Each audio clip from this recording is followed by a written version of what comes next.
why did you start weighing her? What kind of led you to do it? Okay, so basically, going back to how my mum was with us, she was really good with our foods, you know, sort of had a really good routine with us. And I'd always say to her, because I think I was the greedy one at us for, I'd say, oh, Mum, can I have more? And she'd say, well, that's your share, but if you do want more, you can have more.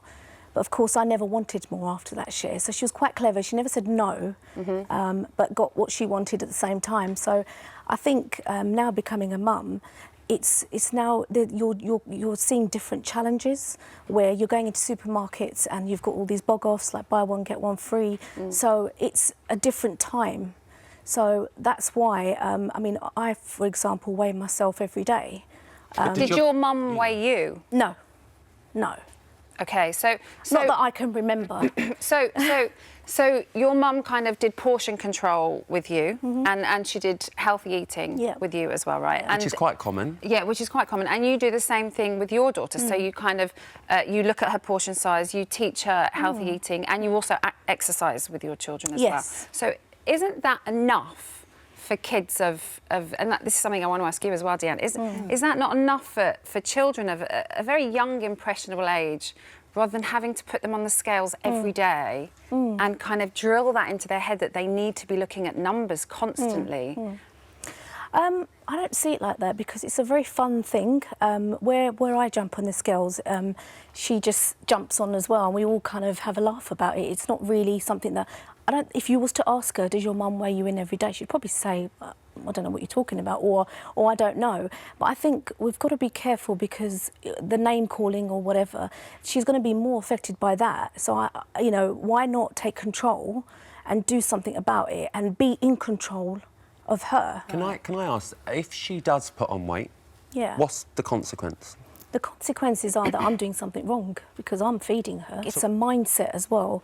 You know, you need to explain to your child as they're growing that, you know, there has to be a balance in life. You know, like she had an Easter egg, but she knew not to have it all. So, you know, it's all the children. They all get weighed, and I even weigh the baby. With my nieces and nephews, that would have gone in 10 minutes. Yeah. That Easter egg, all gone. Babies are weighed anyway, aren't they? Up until the age of, like, I think two was kind of when I stopped. And to be honest, I've never weighed my kids since because I think they're kids. And, you know, everyone parents differently. So I'm not saying that you're wrong in any way, shape or form. Thing, But it's... I just don't want...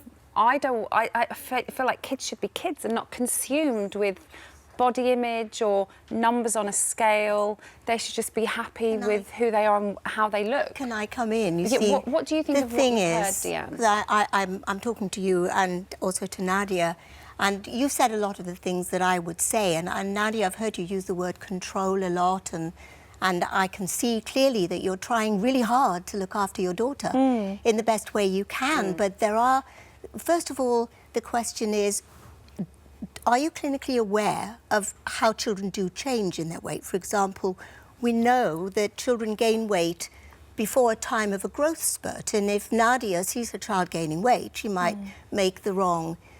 get the wrong information from that, and she may blame herself rather than see it as a natural process of the child's development. But you also said children should be children, and Nadia, what I can say to you is that as much as I appreciate your desperate attempts to save your daughter from the pain of being teased and bullied, weighing a child every day, we know, and getting obsessed about numbers, we know is associated with later problems. But, I mean, Deanne, you are the founder of the National Centre for Eating Disorders. I am, yes. And a lot of people that have been getting in touch with the show today that have maybe had eating disorders in the past or are going through one now, you know, they would sit there and believe that something like what you are doing could lead on to that in later life. It's only a risk, and I would love to sit down and talk to Nadia, because I have worked with thousands and thousands of people with serious eating disorders over the years, or even weight problems that they can't control.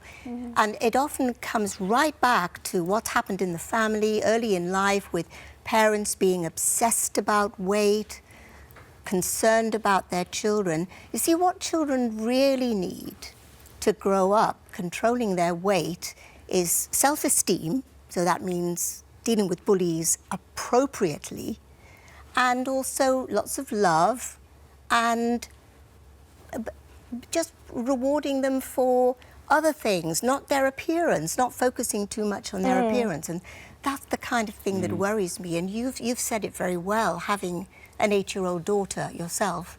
Is that right? Yeah. Child She's 8. yourself. Do you worry, Nadia, that you know, possibly some of the things that you might be doing now could have the knock-on effect that Deanne has mentioned when she's a little bit older? Not really, because I mean, I've got my eldest, and we did something similar with her. And if you see her now, she's so confident, and she, you know, she's lost the sweet tooth, if you like. She knows what to eat. She knows when to, you know, she knows her limit.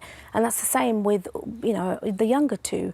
So I've seen the before and the after, and there's no psychological, you know, but she's only 10 complications still, isn't afterwards. she? Yeah. Your eldest. So there's still, she's still quite young. Yeah. So, Yes, that's the point. Eating disorders, if they emerge, they tend to emerge in adolescence when someone has become obsessed about their appearance, has a poor body image, and has a life dominated by numbers. If the numbers are right, then they feel good. If the numbers are wrong, then they feel like really bad people. And this winds itself all the way back to childhood.